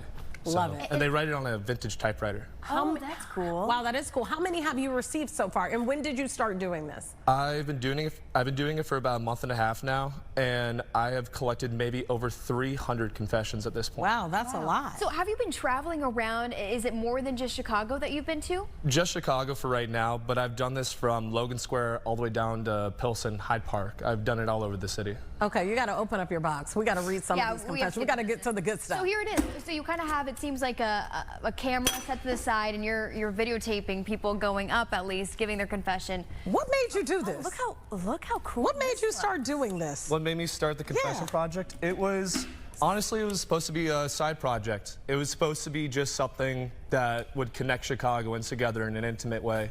And I didn't think that, I was skeptical if even one person would interact with my project, but then when you have lines slowly starting to form in front of this project, you realize that it's a lot bigger than yourself.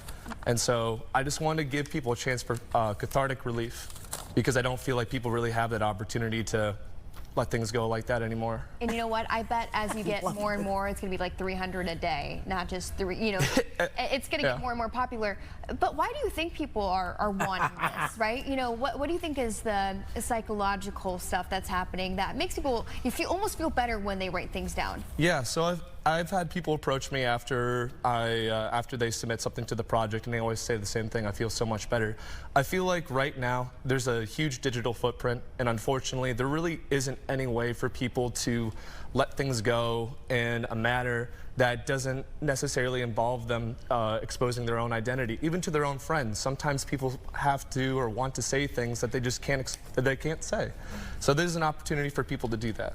I must ask, and hopefully this doesn't give up your identity in any way, what are you doing when you're not doing this, when you didn't have this idea? What were you doing before that?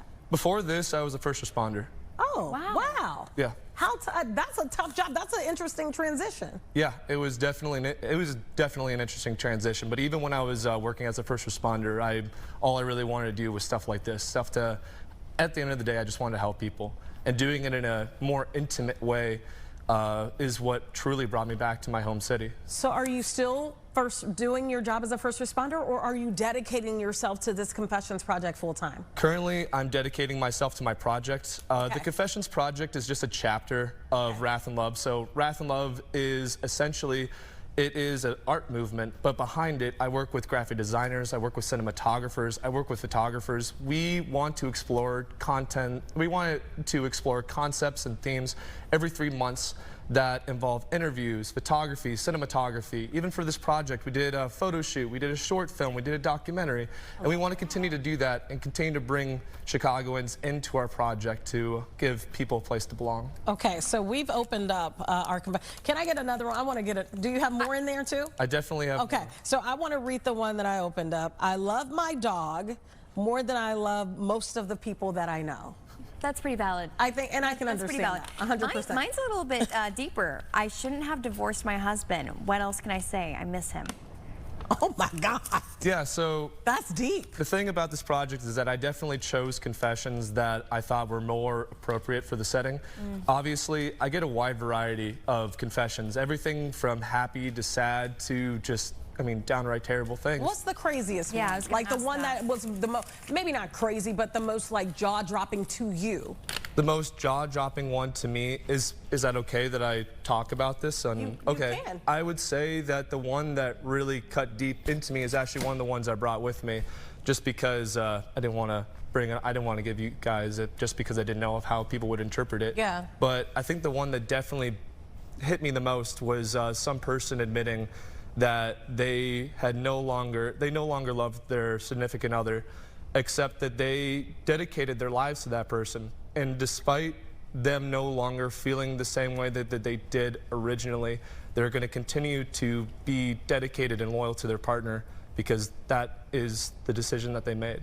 Why did that one hit hard for you? Yeah. I think that one hit hardest for me because even with people that you love, even with your partners, you never truly know how people are feeling. Sometimes people, people change, and that's okay that people change. But sometimes you truly never know what people are thinking or feeling. And I always thought that loving someone is an incredibly vulnerable experience, much like this Confessions Project. So to have someone be on the topic of something that's as vulnerable as love and then admitting that they no longer feel the same way definitely hit close to home to me personally. Yeah, well, I bet you starting this project, maybe you were aware, maybe you weren't aware though, that you would have this kind of emotional reaction to some of them that you're reading. And that's probably what you want to portray to the audience too, open their mind to different possibilities. What people are going through might be totally different than what you're going through right now. Yeah, absolutely. I absolutely love that you're doing this, and I have so many more questions. We have to take a quick break. We're going to take it right now. We'll come back with more of our questions, and maybe we'll open up a couple of more and see what we get. All right, stay with us. We'll be right back. Pause Chicago.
walking around Chicago and you see an old-time typewriter standing up and a big sign that says Wrath and Love, well, that's thanks to our friend Ernest Myth, the creator of the Confessions Project, so people can anonymously, you know, write their confession on there, and it's a way for them to just get it off their chest, but also a lesson for all of us to have. Remind us, if you're, especially if people are just joining, how often are you having this stand up for people to write their confessions? So for the first month and a half that I was doing this project, I set it up once a week. It was typically on the weekends, but I would set it up once a week, every week for about 2 months straight. Recently, I've just taken a slight hiatus just because I have received over 300 written confessions that I have to go through piece by piece. It's important that I do that for this project, so I'm just taking that time right now to digest this project properly. But I participate in First Fridays in Wicker Park at the Flatiron Building. So people are able to come there first Friday of every month if they'd like to participate. But if people want to know when I'm going to be putting stuff like this up, they can follow me on my Instagram, and then they can see those drop locations. And that Instagram is up right there, Wrath and Love Magazine. We have it right there on the screen. Okay, you said something very interesting. Also, it's getting cold. So you don't want to be standing on the corner in the cold too. But you did say something interesting in the break, that the name came from Spike Lee. He has a movie that you absolutely love. Yeah. And so that was your inspiration. So yeah, my inspiration behind Wrath and Love was Spike Lee's Do the Right Thing. There's this one scene where this person has 2 golden knuckle dusters on both of his fists, and he's talking about a fight between love and hate, and about love triumphing over hate. But the way that he described it, I thought was a beautiful juxtaposition in just the way that the world operates. I think finding that juxtaposition between love and hate, and finding the beauty in ugly and ugly in beauty, is something that I actively try and do through my own projects. Even some aspects of this project are ugly, but in the end I do try and create something beautiful from it. Yeah. You know what, Ernest, do you mind grabbing us a couple more of these confessions? Yeah, let's open up some. You mentioned that you were working on a documentary and a couple of videos, pieces to go with the Confession Project. That's right. Are those out yet, or are they still being worked on? We're currently still working on them, but that is shot by my very good friend and cinematographer, Angelo. We also are rolling out, I do photography, and we're taking some of those confessions and my photography and creating some amazing posters by my graphic designer, Annette. Wow. So this is becoming a multifaceted project for people to experience it in multimedia formats. I said wow when I opened mine because it's more like it basically puts the reader on the spot. Like, it makes me want to figure out, I don't have an answer to this question. The truth of who you are is written in your heart. Only you know the truth, but do you have the courage to live it? Do you have the courage to live the truth? Mine says, I actually just said the things I had never said before to my mother. She is 85. I just turned 60. And for the first time, I told her what I had never said before. So she's not actually saying, you know, what she said to her mother. And that's probably a lot of it. You know, it's kind of vague. People may be still hesitant to, you know, detail everything. Also, there's probably a line behind them. But that's what makes it special. You know, they know in their heart what they are putting on paper. They just don't have to put all of it down. Essentially, I like that one particularly because it leaves it open-ended to the reader to try and think about, you know, things that they themselves have said to people, and it allows you to find yourself in other people. And that's one of the really great things about my project, or one of the things I really appreciate about my project is that I do invite strangers to come and read confessions from other people. And I sit people down, I let people read confessions just like this, and I record those readings, and it allows 2 strangers to connect in an incredibly intimate way, and those people open up about their own stories, their own lives, their own experiences. So it's bringing everybody together. That one made me think of, is there something I need to tell my mother? Or have a conversation, because sometimes you don't even realize maybe there's a conversation we need to have that we haven't had. Or she's, you know, she's saying she's 60, her mother's 85. That's also a sign that maybe it's never too late to have a conversation, even if it is hard. Well, thank you so much, Ernest, for coming with us. I really do. One more time, let people know where they can find more stuff about Wrath and Love and about yourself and future projects that you might be doing. Yeah, just follow us on Instagram, Wrath and Love Magazine. We do daily updates there on our stories and on our posts, and just actually goes out to the people that have participated in this project. I just want to thank those people because I wanted to present this in an intimate way. I just didn't want to dump confessions on a table and let people pick from it. I wanted people have that experience of cracking open a seal, because in that way you are now connected to a Chicago, and each one of you. And so I just wanted to say very much from the bottom of my heart, thank you to those people that have shared a brief moment of vulnerability with me, and you know, I will do right on that. Yeah. I love what you're doing. I think it's amazing. Okay, well, coming up, we are going to talk to stand-up comedian, writer, director Demetri Martin right after this break. Stay with us.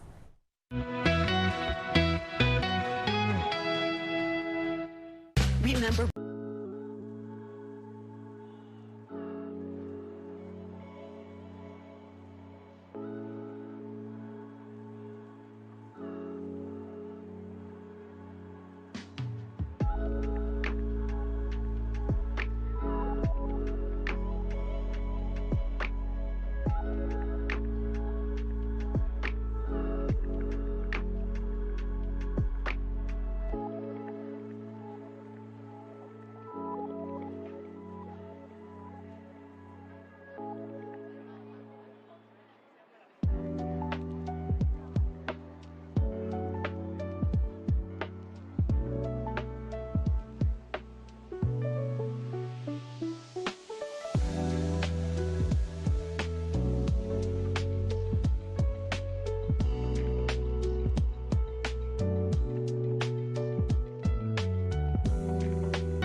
Surprise parties are strange because people jump up and they yell the word surprise at the party. I came home and you emerged from my furniture. You don't have to tell me how to feel. All right. Demetri Martin is a man of many talents, but of course, making people laugh is one of his main and brightest talents. You'll have a chance to see him perform live later this month, well, actually November 22nd at the Vic Theatre. And he's joining us via Zoom with a preview. Good morning to you. Hey, good morning. Thanks for having me. Thanks for joining us, and we know we're going to get a good laugh out of you. I have to say, Demetri, one of my favorite bits that you've done is, it was something about like holding your pets hostage. And I remember my brother had sent it to me, and he's a big fan of you. He loved Comedy Central, and is that something, are those kind of bits, like what we just saw too, what we're going to see at the Vic Theatre on the 22nd? Yeah, I'm mostly a joke teller. I don't really have too many long stories. I'm not really a politics guy. I'm on the road now. That's why I'm in this beautiful setup I have for you here. I didn't want to look like a hostage, so I tried to open the window a little bit. But then it's like kind of spiritual. It's like very backlit over here. Yeah, it looks like a very fancy I'm doing backdrop. mostly, like I do kind of one-liners, and I play the guitar a little bit, like sort of like accompany the jokes. Sometimes a little bit of music in the show. And on this tour, I'm featuring drawings because I like to draw a lot. So they're sort of like they're the quick little drawings that I have on a art pad that I do as I tell the jokes. I sort of accompany them with a little bit of art. Ah, interesting. Have you ever done that on stage before? Because I don't know if I've seen anybody. Yeah. Yeah, the closest I've done is I've had, like, sometimes I'll draw them. I'll do some drawings backstage before the show, and then there's a part of the show where I say, hey, I have some drawings I want to show you guys, but they're sort of pre-drawn. But this is the first time I'm going out there and drawing them live for people, and it's kind of cool. It mixes up the show a little bit, and I don't know, it's I've found over the years that if I'm doing an hour and 15 minutes in front of an audience, I just try to keep it moving, kind of diversify stuff, so it's not just some dude talking about himself up there for an hour. That makes sense. Now, you created and starred in your own TV show on Comedy Central. What was that experience like for you? Important Things, right? Is that what it was called? Yeah, which is now a greatly ironic title because the show was canceled. So I was like, all right, it was more thing, I think, for Comedy Central than Important Things, but that's fine. Yeah, it was a cool experience. I never did sketch comedy. I know Chicago is a really big sketch and improv town. Love Chicago as a stand-up town. So I came up in New York mostly just doing, stand-up jokes and stuff. But I got that opportunity, and I thought, well, let me give it a try. I'll do sketches and make these kind of little short films. It was cool. I think comedy, it's so varied. It's interesting how many options you have if you're a person who wants to be funny in front of an audience. There are those who are, like me, mostly joke tellers, and people who are doing more scene work, which I think improv is great training for. So for me, that was a chance to try to do more like scenes and interact more with other people and characters. So it was educational, I'd say. What would you say is the difference between, you know, you being like at the Vic Theatre, for example, versus some of the roles that you've had, you know, like appearing on American Dad and The Rocker? What would be the difference for you in those two roles? I feel like there's a lot of freedom in stand-up. I think you have to kind of earn that freedom, especially for me. I feel like a bit of a traveling salesman. Those of us who are traveling a lot, you really have to sort of bring your wares to each city that you go to. But then once you get there, you have such a direct connection with the audience. There is that, I don't know if you call it editorial or like directorial freedom, but you know what I mean? You come up with stuff and there's a very quick feedback loop. You can think of something and then sort of just say it. And oh yeah, that's an old thing. That's from one of my. But there you are, kind of drawing. Yeah, I was using kind of some visual stuff. So I'm not doing very highbrow stuff. You can see in this clip here. I mean, this is from a while ago. It's not like I'm tackling the issues or holding up a mirror to society, or you know, they're jokes. I think it's more escapist, if anything, which is what I like. So it's no accident. Yeah, well, that's kind of nice. I mean, here in Chicago, we have a lot of you know, political stuff that you could probably joke about. I'm not going to lie. But Demetri, I'm curious. You said you've been to Chicago. You know, it's a stand-up town. Do you have to cater sometimes your sets to places like maybe you have something planned for Chicago that you don't have planned somewhere else? No, I think the closest for me is just that as I've gotten a little bit older, I try to be a little more present and spontaneous, so that I'm wherever I am, I just really, you know, try to have a conversation with the audience and be a little more present. Because as somebody who just thinks about jokes all the time and sort of that's what I have to offer, it can be almost like they can end up being like armor, where you're just like, cool, I have 100 jokes, I'm going to show up and I'll just tell them. But that can be like almost robotic. So, you know, I wouldn't say it's tailoring, but it's more like saying to the audience, hey, all right, I'm here and let's like act like I'm part of the regular world, rather than like, hey, did you ever think about rowboats or whatever? You know, you can just say random stuff, but it's not so connected. I don't know. I think about your jobs, like as I'm waiting to come on, you know, and I get to hear some of the show.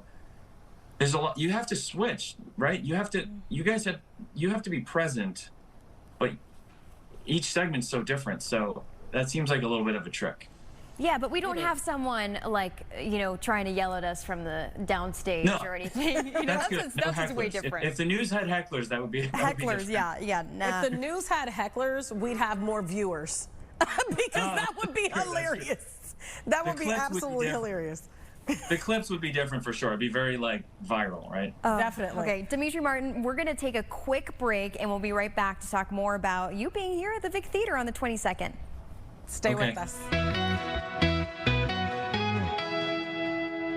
In life,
Welcome back to Chicago Now. We are talking with Demetri Martin, stand-up comedian, writer, and director. We did have to take a quick break there. I want to ask you, what has been your favorite moment since you've been in this entertainment industry? Oh, that's a good question. I'd say maybe one of my favorite moments is now that I'm a dad and I've been doing stand-up 28 years, but I had a couple kids along the way, and now they're kind of old enough to know more like what I'm doing, and just seeing them like tell me jokes and they kind of come up with jokes sometimes. that's been very validating. It's not a very impressive showbiz answer, but in terms of where I'm at in my life, I feel grateful for it, because there's some sort of combination of the two parts of my life, my personal life and my professional life. So I'm not, because, you know, I travel and they're not with me often. So for a while, it was just, if you're a kid and your dad's a comic, it's just kind of weird, because I disappear and then I reappear. And then when I'm home, it's like I'm unemployed. They're like, what does this guy even do? He's just like sitting around thinking or something. And then where did he go? You know, so now it's gonna, at least it makes more sense, you know. How old are your kids? 12 and 9. So they're not that young, but yeah. Have they thrown one at you that you're pretty impressed with, that you remember? Well, when my son was 4, he told me a joke. It was around Christmas time. And it kind of blew my mind, because he told me we were driving in the car. And what happens is sometimes if I think of a joke and I'm driving, I'm not going to take out my phone. So I'd say to my poor wife now, who didn't even know what she signed up for, but I'd be like, hey, can you just write down the word, you know, hammock or something, just so I remember I'm going to do a joke about it. You know, when we stop, then I write it down. So he's seeing me do that. So then from the back seat, he says, I think I came up with a joke. I think he was about 5. I said, oh, what is it? And he said, okay, as a Christmas present, you give somebody wrapping paper, and then you wrap it in a different wrapping paper so that they know when to stop unwrapping it.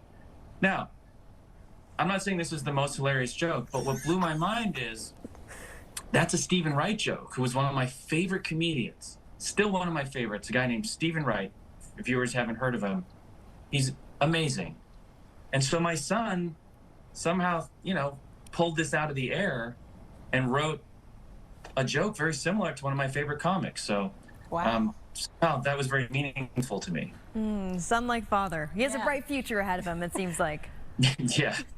I was asking what was your favorite moment, and I know you talked about your family. I have to ask you before we let you go, what has been your craziest moment?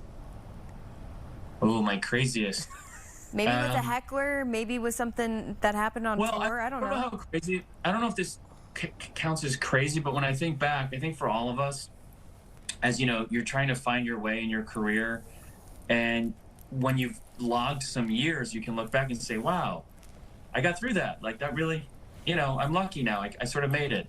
And one of them was when I was coming up in New York, I started at the end of the 90s. It was really hard to get stage time. Just there weren't too many comedians, not enough rooms. There's sort of a comedy boom now, but there was no social media. Even Comedy Central yet hadn't really become what it was. So to perform, you just would go up wherever you could get a show. And one of the shows that I would do was in a laundromat on 9th Avenue in Manhattan. And the show was in a laundromat. You go in, and show is a very generous word for what this was, because you come in the front, and by the front window, there was just a microphone and a stand and an amp. And then you would just, you know, when it was your turn, you would just go and do jokes. And of course, people are doing the laundry. There's no seats, nothing. Literally a laundromat, fully lit. And so people are like putting their clothes in the machine and looking at you like, what is this guy doing? But the crazy thing is that wasn't even an open mic. That was a booked show. I had to wait a couple weeks to get my chance to perform at the laundromat. But I just remember I had a bad set. My you know, didn't go well. Shocker. I had a pretty rough 5-6 minutes. My friend was with me. We were both on the show. And I sort of just left. I was so upset. And he tracked me down. He said, what are you doing? Where are you going? I was like, I bombed. It was terrible. He's like, we're in a laundromat. Like, come back to reality. What are you talking about? Of course you bombed. There's no not bombing. We're telling jokes to people doing their laundry, you know? So, craziest, no, but memorable to me. Because those are the things that I'm sure in your careers you can think back and it just takes a minute. And you're like, you know what? If you're having a bad day, you can be like, I am grateful. I am not in the laundromat. It's probably true. You've come a long way, I will say, Demetri, from a laundromat. Oh man, starting there, awesome. Thanks for having your own that. show, coming to the Vic Theatre on November 22nd. We appreciate your time. Thank you for joining us. Quickly, where can people follow you, and are there tickets still available? For the late show, I'm doing 2 shows. There are tickets that are still available. I'm on Instagram, Demetri Martin Official, or DemetriMartin.com, you know, shocker. But I do want to say thank you so much for having me on. I know there's a lot of stuff you have to talk about and to cover, so having a guy who tells fart jokes. I appreciate it. Oh, no, we it was appreciate a pleasure you. having you. And we're glad we're not taken hostage right now. Or in the laundry. Or in the laundry. You know, we haven't seen your hands. You might be handcuffs. I don't know. No, yeah, I'm cool. Oh, okay. Oh, we're safe. Okay. All right, cool. Good. Thank you so much for your time. Thank you. All right, we'll see you next time. All right, coming up, we are talking to the youngest mentalist around. And it's going to happen over Zoom, which I'm curious to see. And he's a finalist. Yeah. Oh. He's a finalist on the first season of Israel's Got Talent. Wait, that's at just 13 years old. Yeah, okay. Sorry, I had to read that off. I have a feeling that he's going to have something special, even if it is virtual, because we had a mentalist here last week who blew my mind. I'm going to have to share the video with you. Okay. Okay, we'll have all that when we come back.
So our next guest made his TV debut as a finalist on the first season of Israel's Got Talent. He was just 13 years old at the time. He's now 21. Nevo Abutbul has made a name for himself around the world, captivating cross-generational audiences with his unparalleled abilities. We're talking about being a mentalist. Thank you for joining us today. I know this is on Zoom, so we got to see what happens here, but thank you so much for your time today. Thank you for having me, and don't worry, I can only read only good thoughts, and I can do it over Zoom, so we can do it online. No worries. Perfect. Well, let's get started then. You started this at 13 years old. When did you realize you had these abilities? Yeah. So I started figuring it out that I have some kind of abilities, some kind of different skills than others when I was 9 years old. Then I started performing at 12. When I was 13, I've been finalist of Israel's Got Talent. Then I had my own show in Israel. Then started performing all over the world. I had a residency in Dubai, lived there for almost like half a year. I was the first mentalist in the IDF, and now after 3 years of serving, I'm based in New York. Oh, awesome. Wow. Congratulations. That's a very lofty career. So you're joining us from New York right now. And obviously, being part of IDF, we have to mention it probably was a hard 3 years. It's not like, were you able to bring, your fellow soldiers, I don't know, other people still joy during that time? So basically what I did was every day going from a base to a base, performing from the soldiers, bringing, the vibe, making sure they feel good, they feel better. And that's what I did for 3 years. And during that, I kept developing my career. So I was still flying, doing corporate events all around the world. I was writing my book, still performing. And now after those 3 years of the mandatory service, I'm here. Well, thank you for your service. Okay, so what can you do via Zoom? You said you can only read, you make sure you stay on the positive wave. So, only positive ones. So what can we do here, considering that you're on Zoom? Can you read our minds? Yeah, okay, so we'll try to do something like that. I'll try to read your mind through the screen. Here's what I want you to do. So let's start with Tia, right? Tia, that's me. I would like you to think of a name. Do you remember the name of your first kiss? My first kiss? Yes, I do. Is it a long name or a short name? It's relatively not short. So it's kind of in the middle. In the middle, that's great. Is there any way in the world that I could have guessed that name? No, because honestly, I forgot about it until you just brought it up. Okay, that's great. And Gabriella, I would like you to think of a year. A year that something important to you happened. I don't mind what is the occasion, what happened, but a year that you remember it for good, that something good happened. Make sense? You have something in your mind? Okay. Is there any way in the world that I could have guessed that? No. No. First of all, we start with the name. What is the name? You want me to tell you? Yeah, I already wrote it. It's here. It's Cameron. Cameron. And what is the year? It's 2025, the year I got married. 2025, the year you got married, and Cameron. I couldn't predict it. We didn't set this up. Do we know each other personally? No. No. You seems to be If very you know happy about this, it. I'm done with this show for today. I'm not kidding, because nobody even knows Cameron was my first kiss. But I knew that it was your first kiss. No way. Holy guacamole! No way. How? How? And also 2025, the year you got married. Yeah. Oh, my. Wow. And see, I thought I'd kind of trick you, right? Because I was like, oh, it's this year. You know, the year isn't even done. Yeah, you were trying Cameron. Are you to thinking make it about complicated Cameron for me. No, but I'm it's still married. for you. Cameron is a has-been now. I'm shocked off the fact that you knew. Like, I'm never speechless, but I'm legit speechless right now.